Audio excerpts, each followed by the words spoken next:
আপনি তো পোলিং এজেন্টই পেতেন না।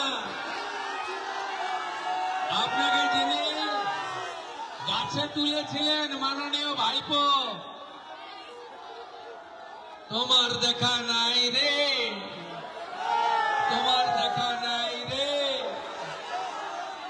ভাইপো বাবুর দেখা নাই। তাই পুষ্পা বলেছিল ঝুঁকেগা নেহি। পুষ্পা আজকে বলছে আমি পগার পার, আমি নির্বাচনে লড়ছি না। আপনাদের শুধু বলবো এটা তৃণমূলের কৌশল, যাতে আপনারা ভাবেন যে জিতে তো গেছি, আমি ভোটটা না দিলেও চলবে। 10 বছর পরে ভোট দেওয়ার স্বাদ পেয়েছেন। 100% ভোট চাই, 3 নম্বর বোতাম টেপা চাই, পদ্ম ফুলে ভোট চাই। মুখ্যমন্ত্রী আসবে 24-এর পরে, সেচ চালু করবে, হাতে কাজ দেবে, পেটে ভাত দেবে, মাথায় ছাদ দেবে। ফলটাকে নতুন করে দেবাংশুর নেতৃত্বে সাজিয়ে দেব আমরা।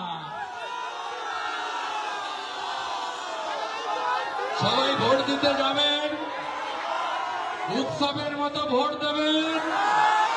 1 লক্ষ ভোটে দেবাংশু জিতবে।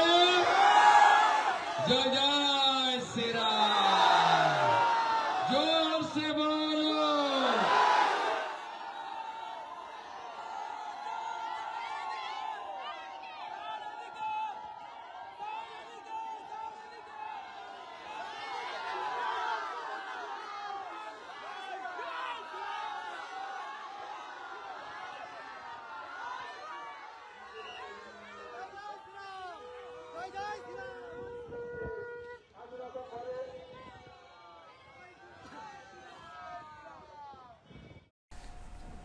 আমি ফলতার ভূমিপুত্র। আমি চাইব ফলতা শান্তিতে থাকুক, সুস্থ থাকুক, ভালো থাকুক এবং ফলতায় আরও বেশি বেশি উন্নয়ন হোক। তাই সোনার ফলতা হোক, এটাই আমার স্বপ্ন ছিল। তাই আমাদের সম্মানীয় মুখ্যমন্ত্রী ফলতা উন্নয়নের জন্য স্পেশাল প্যাকেজ দিচ্ছে। সেই জন্য আমি আগামী 21শে মে যে রিপল আছে, সেই রিপলের কন্টেস্ট থেকে আমি নিজেকে দূরে সরিয়ে নিলাম। जैसे कि मैं सो रहा हूँ तो पिताजी को जगाना है मुझे, तो वो डायरेक्ट उठाने के बजाय, और हिंसा की परंपरा मेरे यहाँ नहीं थी सौभाग्य से, तो वो क्या करते थे कि उस कमरे में आ जाएंगे या बाहर से गुजरेंगे और चौपाई बोलेंगे, प्रात काल उठ गए रघुनाथा,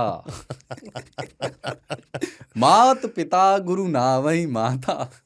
कभी कभी मैं गुस्से में उठ करके अरे पापा चरण स्पर्श किया और सो गया। मैंने कहा अब मत उठाना।